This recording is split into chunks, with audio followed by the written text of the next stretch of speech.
الحمدللہ ثم الحمدللہ پوری دنیا سے مسلمان لاکھوں روپے لگا کر حج کے لیے تشریف لے جا رہے ہیں۔ اللہ تعالی ہمیں بھی بار بار مقبول اور بار بار قبول نصیب فرمائے۔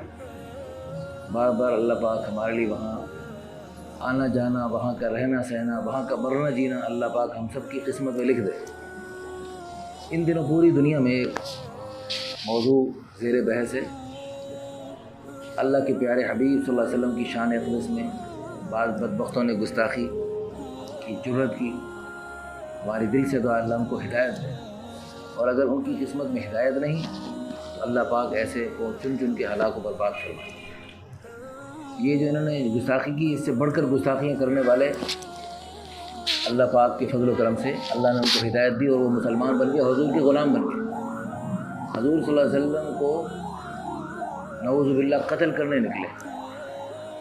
صرف گالی دینا بہت چھوٹی بات ہے، قتل کرنا اس سے بہت بڑی بات ہے۔ تو گالیاں تو بہت دیتے تھے، گالیاں دینے والے حضور ان کو دعائیں دیتے تھے، اور پھر وہ اللہ پاک کے فضل و کرم سے حضور کی دعاؤں کی برکت سے ہدایت پر آئے۔ اور کتنے ایسے ہوئے، حضرت عمر رضی اللہ عنہ اس کائنات کا سب سے بڑا گناہ کرنے نکلے، نعوذ باللہ ختم۔ اللہ نے ان کو ہدایت دی اور اتنی اونچی شان عطا فرمائی، خلیفۃ المسلمین، امیر المؤمنین بنایا۔ اور حضور نے فرمایا لو کان بعدی نبیا لکان عمر، اگر میرے بعد نبی ہوتا عمر ہوتا۔ تو لوگوں کو ہمارا یہ شوق نہیں ہونا چاہیے، کسی بھی مسلمان کو یہ شوق نہیں ہونا چاہیے ان سارے کافروں کو جہنم رسید کروا دے۔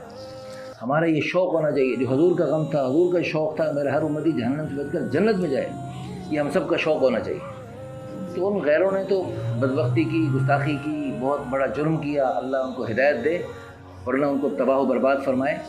لیکن ہم بھی اپنے اپنے گریبان میں جھانکیں، ہم کیا کر رہے ہیں؟ ہم بھی حضور صلی اللہ علیہ وسلم کا دل دکھانے والے کام کرتے ہیں، اور ہم تو حضور کے اپنے ہیں، حضور کو جانتے اور مانتے ہیں، وہ تو جانتے نہیں مانتے نہیں۔ ان سے زیادہ حضور کو ہم سے دکھ ہو ہے جی۔ ہم سب نیت کریں کہ انشاءاللہ ثم انشاءاللہ رسول اللہ صلی اللہ علیہ وسلم کے دکھ پہنچانے والے کاموں سے سخت پرہیز کریں۔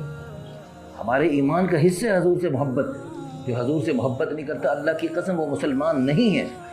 حضور سے محبت ہمارے ایمان کا جز ہے، تو رسول اللہ صلی اللہ علیہ وسلم کی محبت کا تقاضا ہے حضور کی تعلیمات کو ہم اپنائیں اور ساری دنیا میں پھیلائیں۔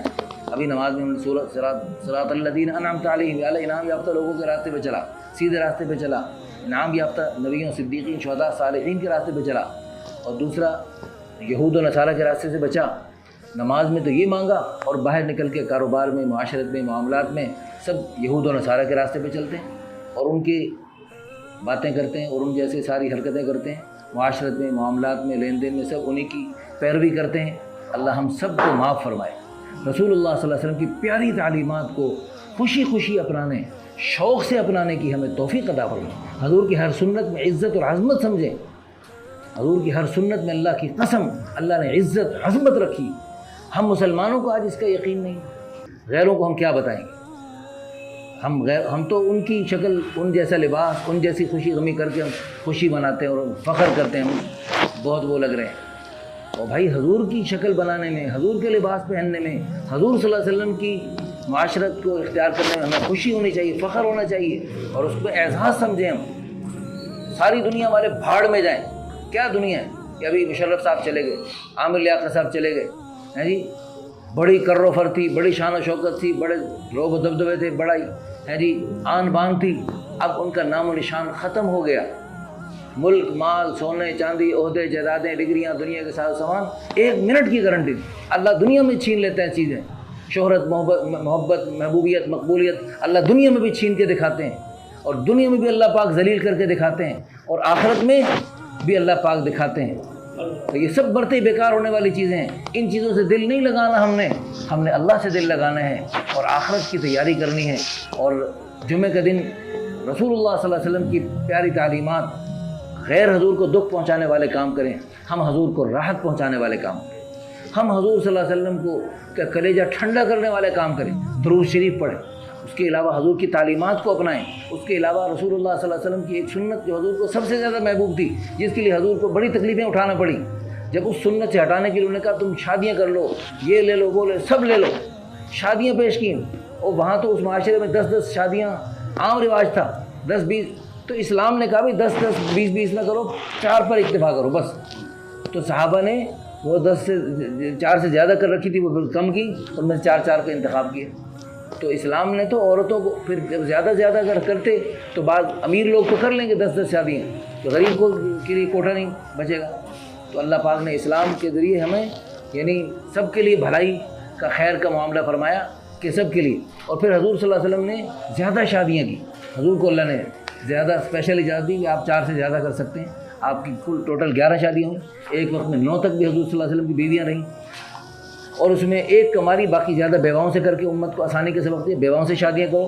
اور حضرت عائشہ رضی اللہ عنہ سے کماری سے شادی کی اور چھوٹی عمر میں شادی کی. اس میں بھی ہزاروں حکمتیں ہیں. سب سے بڑی حکمت اللہ کے حکم سے شادی کی، سب سے بڑی حکمت. ہم مسلمانوں کے لیے تو یہ ہے، لیکن غیروں کے لیے بھی اس میں جواب ہے. اگر غیر اس میں بکواس کریں کہ بھئی چھوٹی عمر میں اتنی بڑی عمر میں کیوں شادی کی اور یہ عیاشی، نعوذ باللہ نعوذ باللہ. بھئی رسول اللہ صلی اللہ علیہ وسلم کو اگر نعوذ باللہ اگر ایسی ویسی بات ہوتی تو آپ چھوٹی عمر میں جب 25 سال جوانی کا عروج ہوتا ہے تو اس وقت آپ صلی اللہ علیہ وسلم یعنی آپ کو پیشکش کی گئی، آپ کو جتنی لڑکیاں کو شادی کروا دیتے ہیں، لیکن آپ نے ٹھکرائی پیشکش اور فرمایا کہ تم میرے ہاتھوں پہ سورج چاند پہ رکھ دو، واللہ لو وضع الشمس فی یمینی والقمر فی یساری، میں پھر بھی تبلیغ نہیں چھوڑوں گا اور اپنے مشن سے پیچھے نہیں ہٹوں گا. تو رسول اللہ صلی اللہ علیہ وسلم یعنی شادیاں اور مالداری اور سرداریاں یہ سب ٹھوکر مار دی اور اپنے مشن کو سینے سے لگا لی. تو حضور صلی اللہ علیہ وسلم نے یعنی عیاشی کے لیے نعوذ باللہ نہیں، حضور صلی اللہ علیہ وسلم نے دین کی تبلیغ کے لیے، دین کی اشاعت کے لیے اور دیگر ہزاروں حکمتوں کی وجہ سے حضور صلی اللہ علیہ وسلم کی زیادہ شادیاں ہوئیں اور اس کم عمر بچی سے شادی ہوئی اور اس میں ہزاروں حکمتیں تھیں. تو بہرحال اب بھی یہ دعا زہرہ کا جو واقعہ چل رہا ہے اس میں بھی یہ سبق مل رہا ہے کہ دیکھو چھوٹی عمر کی بچی کو اتنا شادی کی چاہت پیدا ہو جاتی ہے کہ وہ کراچی سے بھاگ کے لاہور آتی ہے اور ساری دنیا سے ٹکر لے کے شادی کر کے دکھاتی ہے جی. اور وہ 14 سال کی عمر میں اتنا بڑا ٹکر لینے کا فیصلہ وہ 14 سال کی عمر میں تھوڑی کرتی ہے، وہ تو 12 سال میں کرتی ہے. تو عربوں کی غذائیں بڑی اچھی ہوتی تھی، تو اس میں بھی 9 سال کی 10 سال کی بچی بالغ ہو سکتی تھی، بالغ ہو گئی تھی تو بلوغت کے بعد نکاح کرنے میں کوئی حرج نہیں. تو اس طرح حضور صلی اللہ علیہ وسلم کا نکاح ہوا. ہم سب دل سے دعا کرتے ہیں اللہ پاک ہم سب کو حضور صلی اللہ علیہ وسلم نے جو تعلیمات دیں ان کو ہمیں خوشی سے اس کو ساری دنیا کے سامنے فخر سے پیش کرنے کی توفیق عطا فرمائے. یہ 18 سال کا قانون بن گیا نا، اس 18 سال کے قانون کی وجہ سے سارا شور مچا ہوا ہے اور سارا وہ 18 سال میں شادی ہونی چاہیے. وہ 18 سال تک کیوں پابندی لگاتے ہیں بھائی؟ وہ 15 سال کی بچی اپنے آشنا کے ساتھ مل کے باپ کو قتل کر رہی ہے. 14 سال کی بچی نے پورے ملک کو وقت ڈالا ہوا ہے کہ جناب اتنا بڑا وہ پوری دنیا پورے ملک میں ہنگامہ مچایا ہوا ہے 14 سال کی لڑکی نے. تو یہ یعنی اس عمر میں اور اس زمانے میں اتنا بڑا یعنی یہ اللہ پاک کی طرف سے یہ دکھایا جا رہا ہے کہ اس عمر میں بھی شادی ہو سکتی ہے اور ہونی چاہیے. تو یہ جو اس عمر میں شادی سے روکتے ہیں تو وہ گویا کہ وہ کچھ اور چاہتے ہیں، وہ بے حیائی اور بےہودگی پھیلانا چاہتے ہیں. اللہ ہم سب کو معاف فرمائے. میرے عرب دوست ہیں صومالیہ کے، میں نے پوچھا آپ کے یہاں ملک میں کتنے ملک میں شادی؟ انہوں نے کہا پہلی دفعہ جب بچی کی جوانی کے آثار ہوتے ہیں تو ہم شادی کر دیتے. یہ ہوتا ہے. تو وہ جس وقت 9 سال میں 10 سال میں ہو جائے، 11 سال میں ہو جائے، 12 سال میں شادی کر سکتے ہیں، کرنی چاہیے. بھائی بھوک آپ آج عقل بھی یہ کہتی ہے بھوک لگے تو کھانا کب کھاؤ؟ آج کھاؤ یا کل کھاؤ؟ پیاس لگے تو پانی کب پینا چاہیے؟ بھائی بھوک لگے تو کھانا کھا لو، پیاس لگے تو پانی پی لو. ہاں جیسے بھوک کے وقت میں کھانا کھانا ضروری، عقل بھی یہ کہتی ہے پیاس کے وقت میں پانی پینا ضروری. اسی طرح جب نکاح کی ضرورت محسوس ہونے لگے اور اللہ پاک نے جس وقت میں نکاح کی ضرورت پیدا کی ہے وہی وقت نکاح کا ہے. اللہ کی قسم وہی وقت نکاح کا ہے جس وقت میں اللہ نے نکاح کی ضرورت پیدا کی ہے، وہی وقت نکاح کا بہترین ہے. اور بعد میں پھر وہ جو ہے وہ بات نہیں رہتی. جب بڑی عمر میں خواتین ایک بچی کی شادی لیٹ ہوتی گئی، میرے پاس ماں بیٹی یہاں آئیں تو انہوں نے کہا جی ہماری شادی 2 بہنیں، ایک کی 40 سال عمر میں شادی ہوئی، دوسری کی 27 سال. وہ دونوں بہنیں ہیں. کہتے میری چھوٹی بہن کی میری تو ہوئی نہیں، چلو اس کی کر دو. میں نے کہا تیری بھی کرو. کہتے نہیں مجھے اب شادی کی کوئی بات کرتے ہیں مجھے غصہ آتا ہے. یعنی یہ ہوتا ہے جب وقت پہ شادی نہ ہوئی تو پھر وہ شادی کا نام سن کے اس کو غصہ آ رہا ہے. تو اللہ ہم سب کو ہدایت دے، دین کی سمجھ نصیب فرمائے. اور اگر قانون خلاف شریعت بن گیا ہے تو اس کو بدل سکتے ہیں. حضرت عمر رضی اللہ عنہ نے ایک قانون بنایا جس میں کہ ان کے اللہ پاک کی طرف سے، حالانکہ قرآن کو بہت سمجھنے والے تھے، انہوں نے قانون بنا دیا کہ حق مہر جو ہے نا اتنا کم ہونا چاہیے. تو ایک عورت نے پکڑ لیا، انہوں نے کہا جی آپ نے کیسے قانون بنا دیا؟ قرآن سے ثابت ہے اگر ان آتے تم احداہن قنطارا، اگر تم کسی اپنی بیوی کو بہت زیادہ سونا بھی دے دو، بہت زیادہ دولت بھی دے دو، تو تم واپس نہ لو. تو حق مہر اس سے ثابت ہوا کہ حق مہر زیادہ دینا پڑے دیا جا سکتا ہے، تو اس کو بالکل منع کرنا غلط بات ہے. تو حضرت عمر رضی اللہ عنہ ایک امیر، اتنا بڑے دنیا کے بادشاہ تھے کہ پوری دنیا کے بادشاہ ان کا نام سن کے کانپتے تھے. تو اتنا بڑا ایک فیصلہ کر لیا، ملک میں پھیل گیا، لیکن اس فیصلے کو بدل دیا، یو ٹرن لے لیا. تو بھائیو ہم باقی 1000 یو ٹرن لے سکتے ہیں. وہ مسٹر زرداری صاحب نے کہا تھا کوئی قرآن حدیث بات کی ہے، میں نے بدل سکتا ہوں میں، اس لیے میں نے بدل دی. تو باقی ہر چیز اپنے مطلب کی چیزوں میں ہم بدل سکتے ہیں. تو جہاں دیکھا اللہ رسول کی چاہت کی یہ بات ہے، اس کو بھی ہمیں چاہیے کہ بدل دیں اور اللہ رسول کی چاہت کو اپنا. اگر قسم بھی اٹھائی ہو، حدیث پاک میں آتا ہے اگر آپ نے قسم اٹھائی کہ میں یہ ایسا، مثلا مثال کے طور پر کسی نے قسم اٹھائی میں نماز نہیں پڑھوں گا، تو اس کو چاہیے کہ قسم توڑے، قسم کا کفارہ دے اور نماز شروع کرے.